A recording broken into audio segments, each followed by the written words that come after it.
Aujourd'hui, mardi, on est à 20% de participation, ce qui veut dire 80% d'abstention dans le cadre des élections SERP. C'est pas possible. On a besoin, dans un contexte bien particulier, d'avoir des syndicats représentatifs, des syndicats puissants. Pourquoi on a besoin d'avoir des syndicats représentatifs et puissants? On a, au mois de décembre, dans le cadre de l'ouverture à la concurrence, 1200 cheminots qui basculent dans une filiale.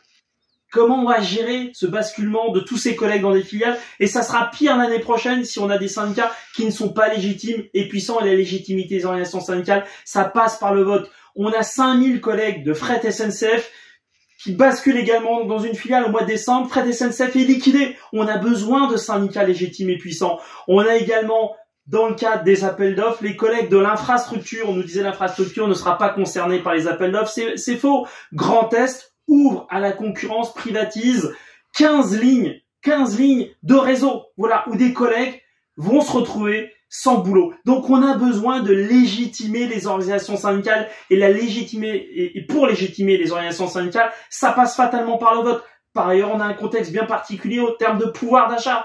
Sudrail, depuis des mois et des mois, met une pression de dingue à la direction de la SNCF, justement pour faire bouger les curseurs sur des questions catégorielles, intercatégorielles, et on voit que ça bouge. Et c'est pas complètement hasard si au mois de mars, on a tous eu 400 € supplémentaires, one shot, c'est certes, c'est vrai, mais 400 € supplémentaires au mois de mars parce qu'on met cette pression de dingue à tous les niveaux, notamment poussée par Sudrail. Alors, votez, faites voter.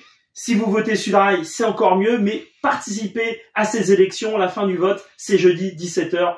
On compte sur vous.